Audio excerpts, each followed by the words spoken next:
The Bald Man and the Fly. गंजा आदमी और मक्खी. Once upon a time, a bald man was traveling from one village to another. एक बार की बात है, एक गंजा आदमी एक गांव से दूसरे गांव जा रहा था. It was a summer afternoon and he was tired. गर्मी की दोपहर थी और वह थका हुआ था. So he decided to take some rest under a tree. इसलिए उसने एक पेड़ के नीचे आराम करने का फैसला किया. Soon he drifted off to sleep. जल्द ही वह सो गया. Some time later a fly come there. कुछ समय बाद वहाँ एक मक्खी आई. Seeing the man asleep, it buzzing around him.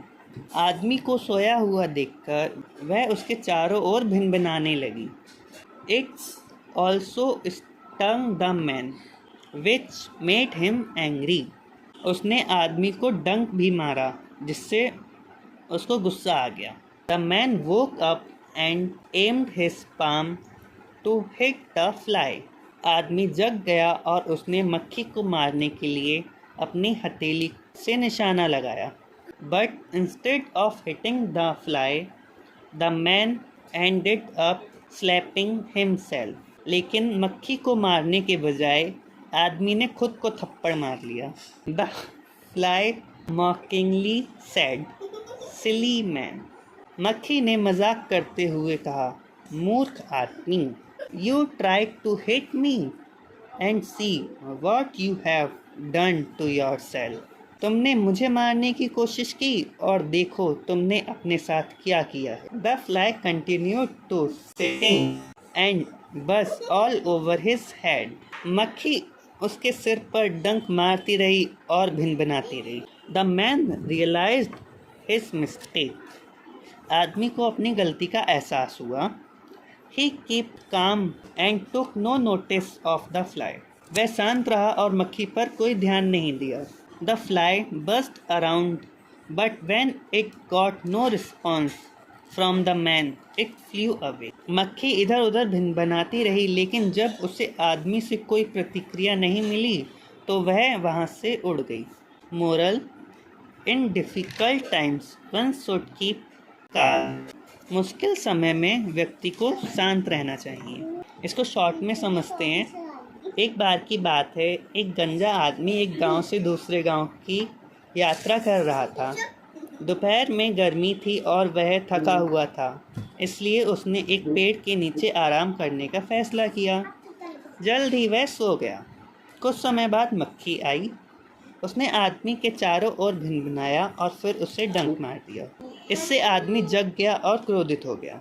उसने मक्खी को अपने हाथ से मारने की कोशिश की, लेकिन मक्खी को मारने के बजाय उसने खुद को थप्पड़ मार लिया.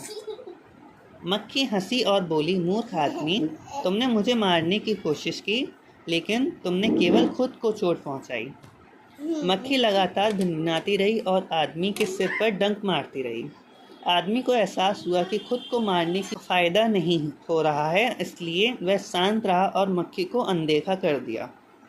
मक्खी भिनभिनाती रही, लेकिन जब उसने देखा कि आदमी कोई प्रतिक्रिया नहीं कर रहा है तो वह वहाँ से उड़ गई. इस कहानी से हमें यही सीखने को मिलता है कि मुश्किल समय में किसी भी व्यक्ति को शांत रहना चाहिए. गंजा आदमी पेड़ के नीचे क्या कर रहा था और उसको किसने परेशान किया? एक गंजा आदमी एक पेड़ के नीचे आराम करने की कोशिश कर रहा था, लेकिन एक मक्खी ने उसे परेशान कर दिया. उस आदमी ने क्रोधित होकर क्या करने की कोशिश की और क्या कर लिया? आदमी ने क्रोधित होकर मक्खी को मारने की कोशिश की, लेकिन खुद को चोट पहुंचा ली. आदमी को क्या एहसास हुआ? आदमी को एहसास हुआ कि शांत रहना और मक्खी को अनदेखा करना बेहतर है. मक्खी कब चली गई? जब आदमी ने प्रतिक्रिया करना बंद कर दिया तो मक्खी चली गई. यह कहानी हमें क्या सिखाती है?